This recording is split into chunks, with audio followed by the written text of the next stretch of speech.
We are live. Hey, Mark, how are you doing? Hey, what's up, Camille? What's up? What's up? Good. It's so good to have you back and everything. What's been going on? I know we talk every day offline, but for those that are not familiar with you, first of all, I want to welcome everyone. This is Camille Essick. I'm the founder and creator of this Speaker podcast, and we are kicking off season 6. I am so excited about this. We're doing something different. We are breaking the mold here, and my first guest to celebrate with me, it's been about a year and a couple months. My brother, friend, he is the founder of Power 5, and he's also the brains behind the Marc Coley Business Academy. Yay! I'm so proud of you. So, Mark, for those that are not familiar with you, tell everybody who you are, what's going on. Just fill everybody in. Yeah, so I am Marc Coley. I call myself the entrepreneur's pastor. I help entrepreneurs that are spiritually charged to start their business, gain clients, and make money with their business. So, and it's all with merging spirituality inside of the business. So I'm the person that you come to when you are spiritually inclined. You know that God has called you to this business. It's not just a business that you're doing to make money. It is purpose-based. It is spiritual. It is a part of your grace. It is a part of your giftings. So I'm the person that you come to help cultivate, to help push you, and to help accelerate all of the God-given gifts inside of you, inside of the marketplace. Awesome. So we're just going to jump right on in. Thank you again, Mark, for taking time out of your busy schedule to join me. If I'm fumbling, y'all, I got braces about 6 weeks ago. So just bear with me, okay? So first of all, we want to talk about, first of all, you did an amazing live today. You're doing them. How often do you do your live videos? I typically do at least one per week. So I am getting back into the habit of being present, being making sure my audience knows that I'm there, not going MIA. So I want to at least increase that to at least twice a week doing the lives, but at least you can definitely catch me on Instagram or either Facebook at least once per week. Okay, awesome. One of the episodes on your lives, you talked about giving yourself permission to succeed. I think that was one of your posts. Can you kind of touch on that for the listeners? Because I know sometimes we feel guilty about our success, or we try to downplay what we're doing. And what's it saying? When people ask how you're doing, it sounds like you're bragging. So you try to minimize, where you are in your life. So can you kind of touch on that with everybody? Yeah, definitely. I think we don't have a conversation about preparing for success enough as entrepreneurs, because we are so inundated with a failure mentality, whether we believe it or not. We have faith confessions like, I'm going to win, I'm going to move, I'm going to shake, I'm going to do all of these things. Camille, put it in gallery view so it'll show both of us at the same time. I just saw Jalen comment that. Thank but we're so inundated with that information of failing and how to prepare for a failure and how to win in a time of a failure, how to overcome failure, that we never really have the conversation of, okay, what will I do when I win, or if I win? You know what I'm saying? So if you don't prepare for success, you could be so used to failure and so comfortable in failure. Some of us have mastered the spirit of failure. Some of us have mastered how to fail and keep going. While that's a good trait to have, because we're taught to get up and keep moving and be consistent, we have not been taught how to win. So when failure doesn't occur in this endeavor and I actually succeed at it, sometimes it's scary to be successful at something. Sometimes it's scary to actually win. What happens when you actually get the contract? What happens when your words that you've been prophesying and declaring over your life, what happens when it actually takes place? So a lot of us have to brace in the military. Camille, I know you're familiar with this. On the ship, we used to say brace for shock. Brace for shock means that there's something coming and I need to prepare for it. I need to prepare for the shaking. I need to prepare for it. So what I'm telling you is we have to learn to brace for success. That this may not work, but if it does, this is what's going to be the result. This is going to be my next step. So you have to prepare your mind mentally that there is a possibility that I could win at this. There is a possibility that my website could get shut down because the server is overloaded with all of the new clientele that's coming. That's why I often tell people, if you go viral today, would you be ready for what is to come after that? You know, so we have to make sure as entrepreneurs, just like we prepare for failure because we're used to it, we also in this season have to prepare for success because it is coming. It's a matter of time before it hits. You said a word that really stuck out to me, Mark, the word if. At some Mhm. when you take out the word, well, I'm trying to build my business, or well, I'm trying to see what this is going to do. Well, if I don't, how about we just take all that away and just say I Mhm. am, and speak in the affirmative. Can you kind of touch on that a little bit? Yeah. I believe that we place if, and I have to catch myself that in I that do. as well, because once again, we're just used to things not working, you know, and we don't even realize that we have been cultivated to always have a plan B, to always have more options, you know, always have a backup plan. Always, you know, that's just how we're raised, especially as African Americans, that we're raised like that. And you'll have different cultures and ethnicities who will straight up tell you there's no ifs, ands, or buts about it. This is going to happen. I am going to be this, because they have that confidence to say it, because they've tasted success. They're used to success. So we have to eliminate if out of our equation, because that is a sign of fear. That is a sign of intimidation. That is a sign of retreat. And it takes a lot of confidence to be an entrepreneur. It takes a lot of confidence to say, I will be a multimillionaire. It takes a lot of confidence to say, I will have a successful business. I will make these sales this month, because it brings your spirit, it heightens your spirit to a level of sensitivity that I got to make it happen. I got to do what I got to do, because I got to. I already declared this. The Bible says, whatever a man shall decree shall be established unto him. So when I make a declaration, I'm making a public announcement. I'm announcing that this will take place and it will happen. And now I'm holding myself responsible for making it happen. But if I say, if this business goes well, if I'm giving myself space for it not happening, I'm giving myself space not for something to fall apart. I'm giving myself an out. You get what I'm saying? So we do have to be very careful. Dr. Alexis from Texas, she says, words create worlds. So if I'm always declaring if, then I have not declared anything. I've gave a maybe. I've just said maybe, if, you know what I'm saying? So I want us to get into a space of saying this will happen. The old folks used to say, if God's willing, you know what I'm saying? You remember that, God's willing. Grandma, you coming to the store, God's willing, because I'm coming. Yeah, I really do like that. I think, like you said, we have to train our mind. But I know for myself, when I began to see the change in my life, I had to alter certain people in my life, certain things I was listening to, things I was taking in. You know, we grew up in church and they say, guard your ear gate, guard your eye gate. And I had to cut some stuff out. And then it's not like you're trying to act brand new or, oh, she thinks she's this or different, but because certain people and things and environments are not feeding or nurturing your gifts, your talents, your future, your purpose, your assignment. And at some point you need to make a choice. And you got to say, I love you, but everybody can't go with you. And some things you got to, you know, kind of set a boundary and go for it, because if not, it's just like, you know, a plane taking off, it can only go so high. But if you have a lot of baggage, it's going to pull that drag, and that plane cannot reach the full elevation and altitude. So you got to drop some of that weight. So can you kind of touch on that, Mark, a little bit? Yeah, definitely. I think I did. I talked about that a week or so ago when I did a live on Instagram, and a young lady hopped on, and she said one of the things that she was afraid of was leaving people behind. And naturally, as humans, we are community-based creatures. We love community. We love our friends. We love being around people that make us feel comfortable, make us feel good.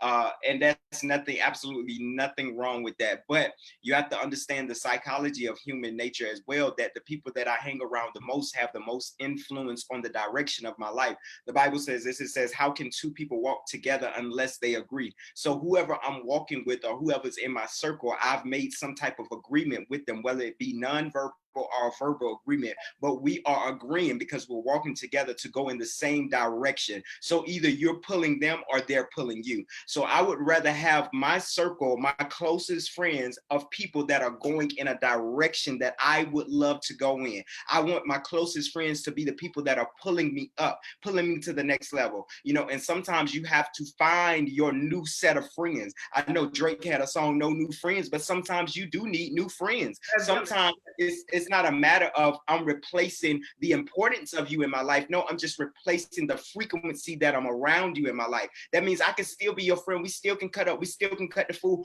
But I also got to know that there's a group of people that get the future me, and you only can settle with the current version of me. And as long as I'm that current version, you're fine. But the moment that I start to evolve into my future self, into my prophesied place, then I may intimidate you.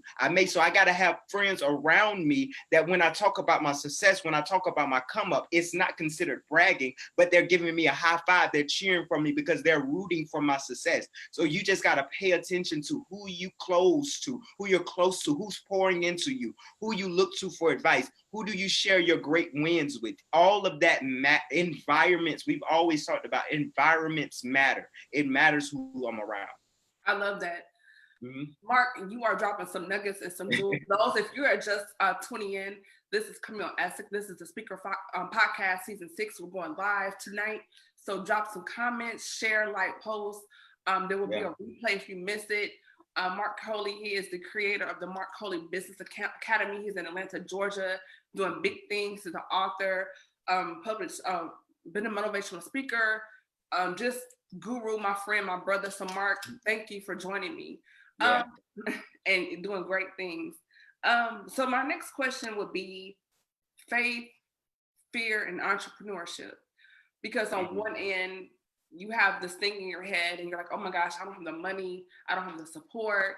You're so stuck on, not you per se, but this is, in your mind. I don't have this and that. But then on the other end, God told me to do this, or I feel it in my spirit, or whatever it may be, or you have your little journal and you write some things down. So can you kind of explain the dynamics of being an entrepreneur and that battle between faith and fear, and how does that play out when you are building a brand? Yeah, definitely. I think that's a space that most of us, if you're a real entrepreneur, if you're building something from the ground up, if you ain't had the luxury of having, $2 million handed to you, here you go, start your business, here everything you need. So a lot of things that we do in the entrepreneur space is going to be a lot of sacrifice. It's going to be a lot of things that scare us, a lot of things that pull us out of our comfort zone, because we're defying odds. We're defying what people say is normal. We're creating ideas, and we're pushing them into the earth. Everything that exists in the earth now was once somebody's idea, and they had to have the courage enough to manifest that God-given idea. So fear is not necessarily a bad thing, but it is telling you, it is a sign from your body that you're entering into a space that you're not familiar with. So when you feel fear, that is not an indication in the space of entrepreneurship always to stop. It is sometimes just an indication that I'm moving from one area of being comfortable to an area where I'm no longer comfortable. So you have to be able just to kind of balance the evils of fear and faith with entrepreneurship, because I don't believe there's ever going to be a time where you just know completely which one you're operating in, because sometimes fear shows up as logic. Sometimes fear shows up as this doesn't make sense. Sometimes fear shows up in those different conversations that you're having in your head, like, okay, now I've been trying this for the last few months and it still ain't doing nothing.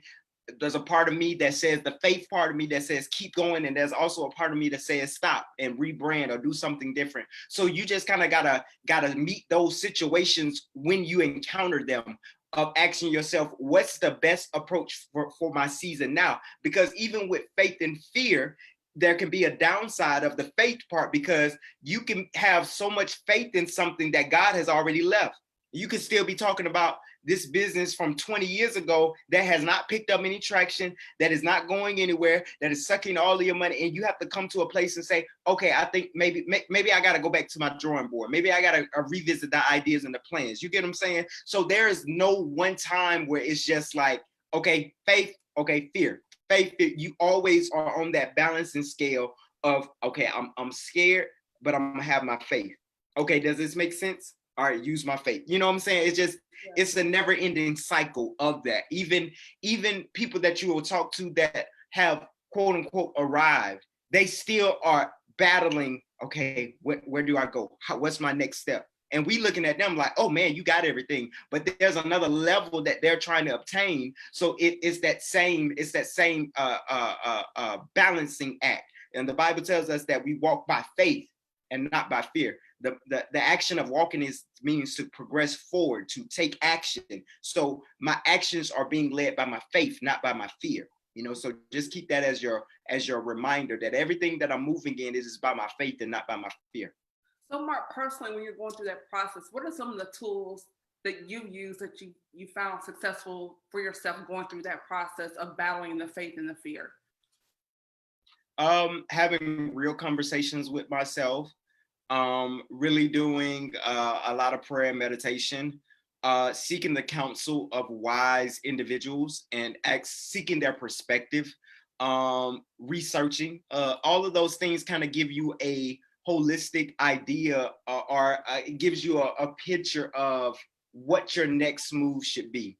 The Bible talks about wisdom being a principal thing. So in those seasons, lean towards wisdom and saying, okay, God, I got faith. I know you can do it. But God, have you told me that it's time to move on to something else? Have you told me that this is the direction that I should go? Have you told me that this is the next? And that's also why you should have prophetic voices in your life to be able to speak to you and give direction, because the prophet comes to confirm things. The prophet comes to give revelation to the season that you're in. Sometimes a prophet can come and give you language to what you're experiencing, and you may not even know what you're experiencing. You may just be like, I just been feeling all over the place. And a prophet can come and say, this is the season that you're in.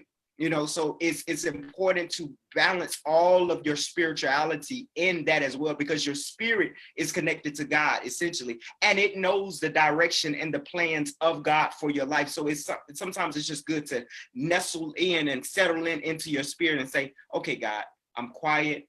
And, you know, even fasting and praying, I'm quieting my spirit down so that I can hear the next set of directions for my life, for my business, for my brand. How do I need to maneuver? When big decisions come about, okay, let's take a little time to fast and pray. You know what I'm saying? So I think those are some essential tools. Meditation, prayer and worship, fasting, wise counsel, research. That's very good. And what about, you know, when you go through those phases where you're like, you hear your friends, oh, I feel so out of place. And this is just me. I think for us growing up in church, sometimes we're told that you have to have this big sign and this big booming voice like, Marc, go. And it doesn't always work like that. Sometimes God is silent, but he'll just show you different things. Like you feel out of pocket, you start to feel disconnected. Yeah. So things are not working or operating as smoothly, or we call the grace to operate in that season. And those things are all signs, but you're sitting and waiting.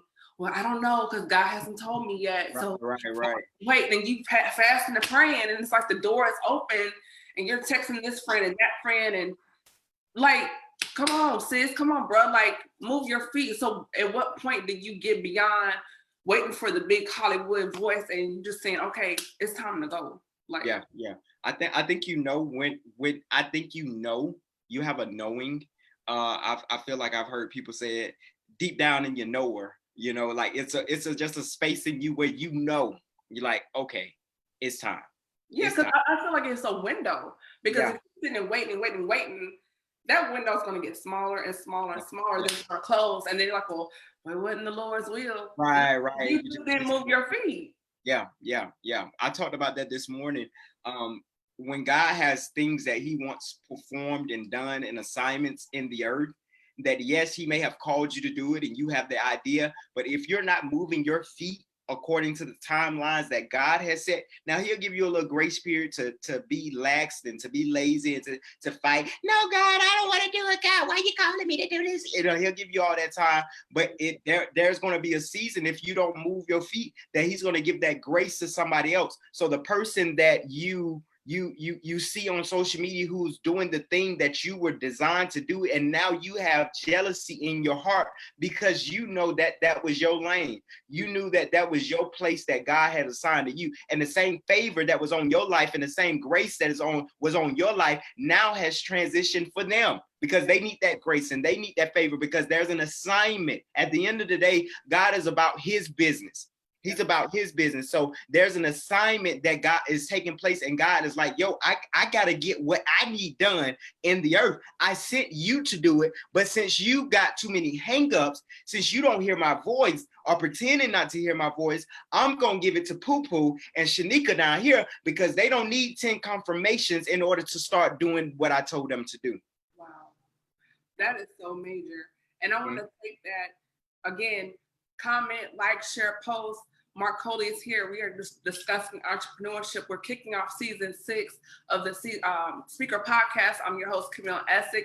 I want to thank everybody for joining me. Hey, Jalen. Hey, Brandon. Thank you for tuning in. Marc, this is the last question. We are just wrapping things up. The business of evolution during the quarantine and Rona. And I know we're so tired of hearing about Corona. We're so tired of hearing about COVID, but this is our reality right now. So as an entrepreneur, you and I have both seen so many industries evolve or shift, and they've been forced to, even in churches, because they've had to learn how to adjust or cope or just jump in and deal with this new virtual reality. So can you discuss in a few minutes as far as the importance of shifting during this time, either if it's in a church capacity or a business capacity, how you're kind of behind the curveball. It's like, you know, we hear about that story about Blockbuster not wanting to stream, and now here's Netflix and taking over. You can kind of discuss the importance of evolving as entrepreneur, because even for myself, like I had Burning Sands, you know, years ago, and that was my baby. But as I began to grow as a person, so my business ideas began to grow, because God will begin to open up your mind to other things. And never would I thought 6-7 years ago I'd be here podcasting. You know, when y'all know me, I wouldn't hardly do a selfie and talk. But God is not a change. Okay. Listen, so can you kind of touch on that for us?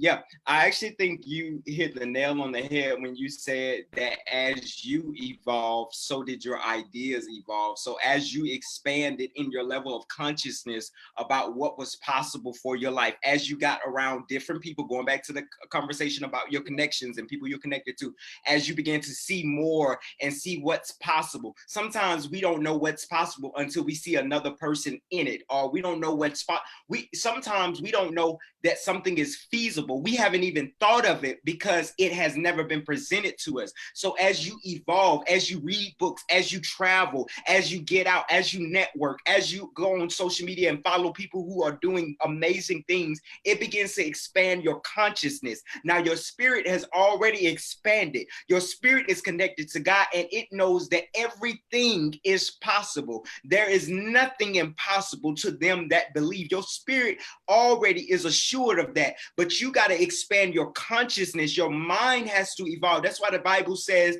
that I gotta put on the mind of Christ. I gotta renew my mind, because every time I'm renewing my mind, I need to expand what I believe is possible. So when you begin to go through phases in your life, hurt, defeat, trauma, setbacks, shortcomings, pain, failure, the business failed, this happened, all of those are expanders.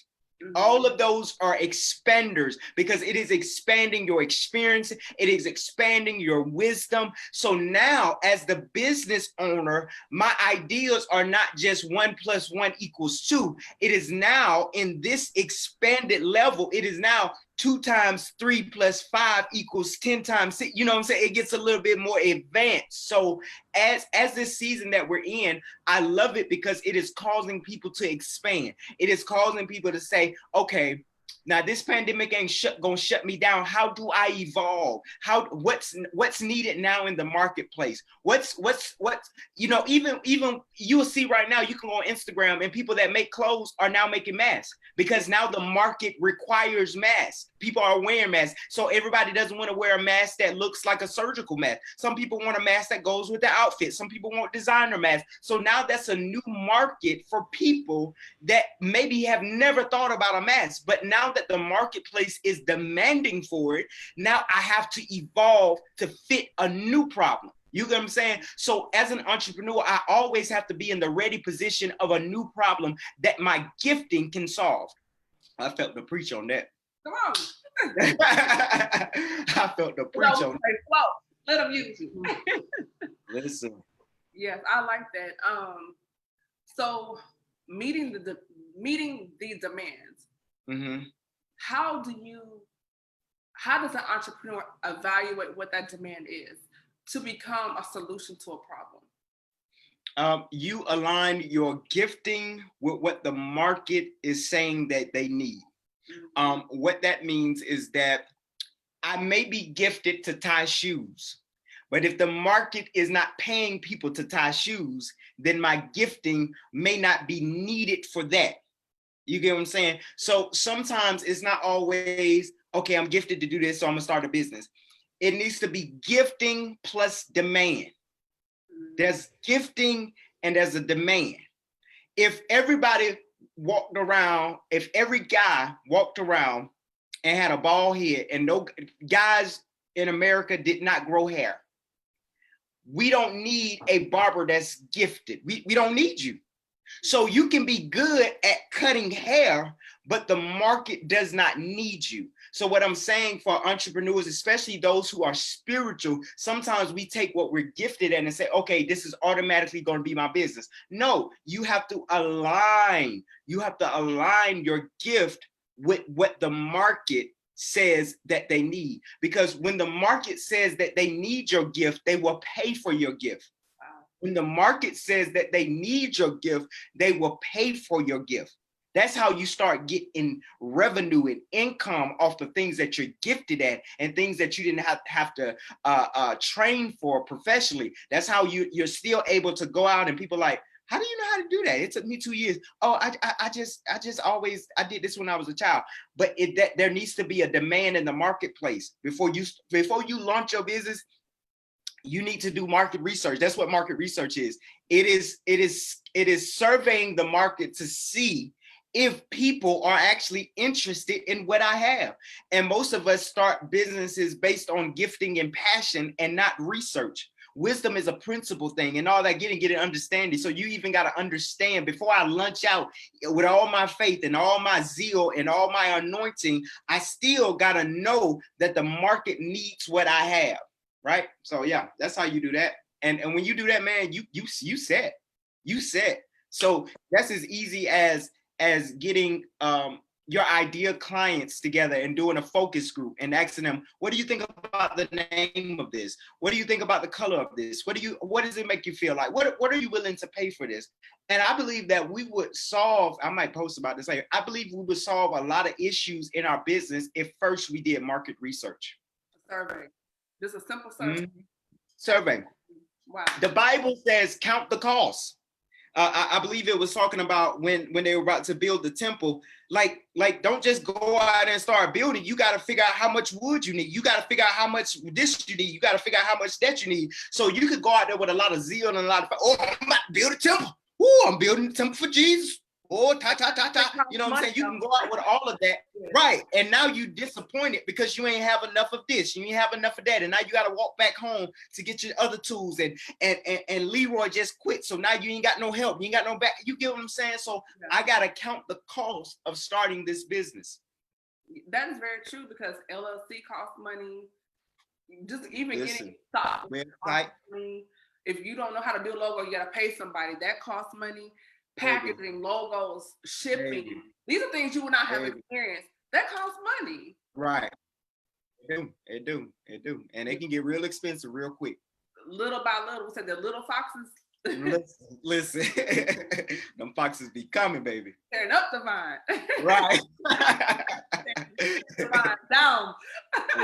Exactly. Yes. But first of all, Marc, you have dropped just nuggets and jewels. And thank you so much. For those that would like to connect with you and learn more about the Marc Coley Business Academy, where can people find you on social media? I'm Marc Coley everywhere. Instagram, marc.coley, and that's Marc with a C, MARC.COLEY. Follow me on Instagram, Facebook. You can, if you're watching on Facebook, you can just click the video and follow me there. To know more about the Academy and announcements and get plugged in, you can simply text to join our mobile club. You can text TMBCA. Wait, TMCBA.